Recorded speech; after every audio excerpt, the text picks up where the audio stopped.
बात कर लेते हैं एक बार। सर स्वागत है आपका। भीम आर्मी में बढ़ते हुए कार्रवाई को देखते हुए लगातार नियुक्तियां जो मिल रही हैं, लोग जुड़ रहे हैं, तो कैसे देख पा रहे हैं आप इस कार्रवाई को? देखिए, हमने जो पिछले 10 सालों में मेहनत की, चंद्रशेखर भाई जब चुनाव लड़े, जब 9 साल की मेहनत थी, 9 साल का परिणाम हमें नगी-नगी जनता ने दिया। और आने वाले समय में बड़े भाई एडवोकेट चंद्रशेखर आज़ाद चुनाव लड़े, चूँकि 2026 सेमीफाइनल है सत्ता का और 2027 फाइनल है।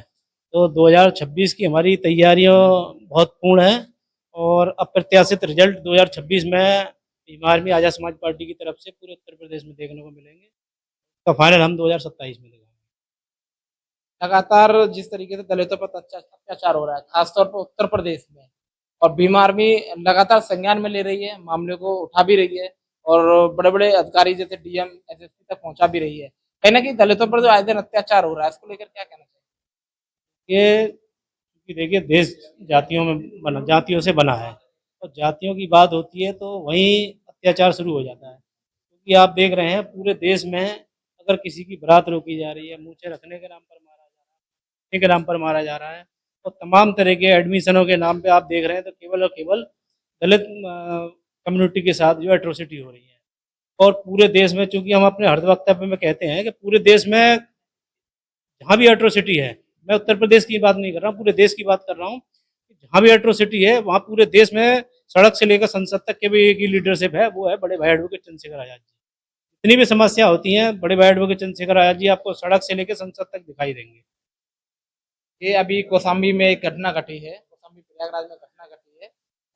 एक बच्ची का बलात्कार होता है, वहाँ चंद्रशेखर आज़ाद जी को बुलाया भी जाता है। वहीं बीच में चंद्रशेखर आज़ाद जी को पुलिस प्रशासन द्वारा रोक लिया जाता है। तो कौशाम्बी प्रयागराज में एक जो घटना हुई है, भीम आर्मी का नाम लिया जा रहा है कि भीम आर्मी के कार्यकर्ताओं ने गाड़ियाँ तोड़ी हैं। वहाँ कुछ लोगों को चोट भी लगी है, पुलिस प्रशासन को भी चोट लगी। क्या कहना चाहिए? देखिए, ये सब अब जो मनुवादी हैं उनकी तरफ से फैलाया हुआ भ्रम है। आप पत्रकार हैं, आपने भी देखा होगा, सबसे पहले जो घटना घटी, वो जो लोग जो गांव होके जा रहे थे, तो जो मनुवादी हैं, मनुवादी कहूँगा, उन्होंने सबसे पहले उन लोगों पे पथराव किया। पथराव करने के बाद पुलिस भी उनके साथ आई, आप देख सकते हैं वीडियो में। सबसे पहले दलित कम्युनिटी के जो लोग हैं उनके से वाहन तोड़े, उसके बाद जब पथराव हुआ तो पुलिस उनके साथ आई, तो गुस्साई भीड़ ने जो है उनके साथ जो है मतलब मारपीट की। उनके साथ दोनों तरफ से इतनी मतलब इतनी निंदनीय घटना घटी कि मैं अपने शब्दों में बयान नहीं कर सकता। एक व्यक्ति, जब मैंने कल अपनी सोशल मीडिया पर डाला, को उसको मार के खेत में फेंक दिया। कई दिन उपचार के बाद, 2 दिन उपचार के बाद उसकी मृत्यु हो गई। तो आप मतलब एक तरफ न्याय की बात कर रहे हैं, एक तरफ अन्याय कर रहे हैं। आप देख रहे हैं पुलिस के साथ मिलके लोग लाठियां चला रहे हैं, ईंट पत्थर फेंक रहे हैं, और दूसरी तरफ जो लोग अपने बचाव में ईंट पत्थर फेंक रहे हैं उन पर तो आप रासुका लगा दी, 307 जैसे मुकदमे लगा दिए केवल दलित कम्युनिटी पर। लेकिन उन लोगों के साथ क्या होगा जो पुलिस के साथ मिलकर इस घटना को अंजाम दे रहे हैं? अब जो जो भाई शहीद हो गया, उसको उसके खिलाफ मुकदमा कौन पंजीकृत करेगा?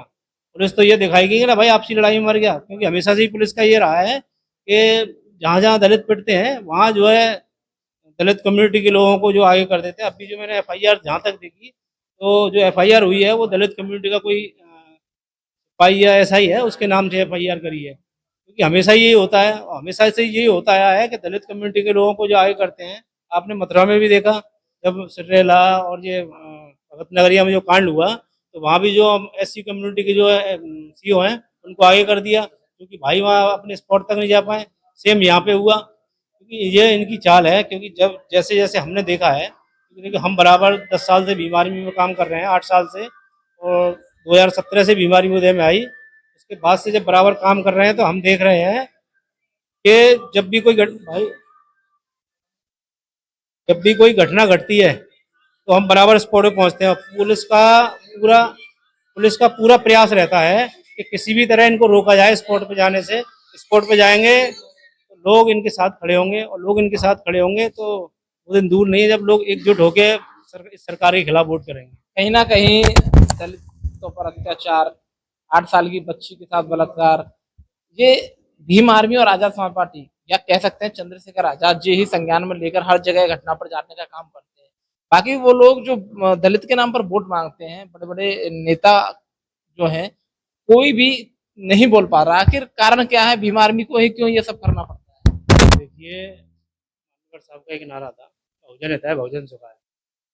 उसको कुछ लोगों ने सर्वजन हिताय सर्वजन सुखाय कर लिया, और अपने वोट के लालच के लिए, कि जो कल तक जिन लोगों के खिलाफ थे वो उनकी गोदी में बैठ गए, क्योंकि दलित, ओबीसी या अल्पसंख्यक को पैसा नहीं है ना टिकट को देने के लिए, और ये लोग पैसा इन्हीं के पास है तो टिकट इन्हीं को देनी है, टिकट इनको बेचनी है। हमको टिकट की परवाह नहीं है। अगर हमें टिकट बेचने की परवाह होती तो हमारे लोग, तमाम लोग, 2017 का जो कांड हुआ, सब्बीरपुर कांड, रविदास मंदिर दिल्ली में 96 दिन लोग जेल में रहे, बड़े भाई एडवोकेट चंद्रशेखर आज़ाद जी ने भी 18 महीने की रासुका काटी।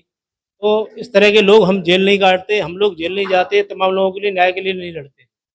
जिन लोगों को अपने वोट बैंक की चिंता है वो इस तरह की घटिया हरकत कर रहे हैं, वरना हमें ना वोट बैंक की कल चिंता थी, ना आज चिंता है, ना भविष्य में रहेगी। हमारी प्राथमिकता है हमारे लोगों को न्याय मिले और हमारा बहुजन राज फिर से स्थापित हो।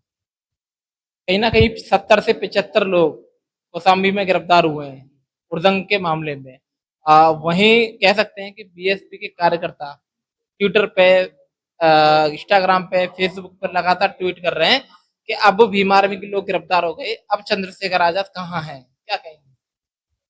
देखिए, आज ही मैंने ट्विटर पे भी पढ़ा था, तो भाई ने जो है अपना लीगल डेलीगेशन भेज दिया है, उन्होंने पूरी तैयारी कर ली है, और ये सब इनकी भ्रामक खबर है कि गिरफ्तार हो गए अब चंद्रशेखर आज़ाद का। उन्होंने अपनी टीम लगा दी है काम पर, क्योंकि कुछ लोगों को उन्हें ये मालूम नहीं था, जब उनका वक्तव्य आया था तो जो जिस व्यक्ति के खिलाफ एफआईआर हुई वो उस समय सर्किट हाउस में खड़ा था भाई के साथ, और जब उनके साथ एफआईआर हुई तो बड़े जेन्युइन सी बात है, व्यक्ति यही कहेगा भाई ये हमारे लोग नहीं है, कि वो तो हम भाई हमारे साथ खड़ा था।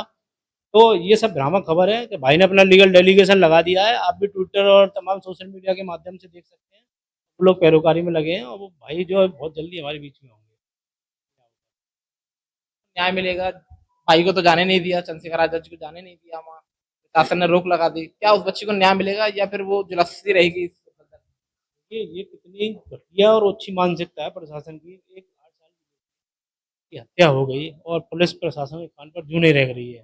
तो वहीं दूसरी तरफ बड़े भाई एडवोकेट चंद्रशेखर आज़ाद जी जब वहाँ प्रयागराज एयरपोर्ट पहुंचे और कौशाम्बी में जो कुछ हुआ, तो ये सब मैं तो समझता हूँ पुलिस प्रशासन और जो भी आला कमान है वहाँ का, सब मिली भगत से हुआ। तभी बड़े भाई ने ये बात कही कि भाई इसकी उच्च स्तरीय सीबीआई जांच होनी चाहिए। सीबीआई जांच होगी तो बिल्कुल दूध का दूध पानी का पानी होगा, क्योंकि सबको मालूम है झगड़ा किसने कराया, दंगा किसने कराया, और दंगा करने वाले कौन लोग थे और कराने वाले कौन लोग थे।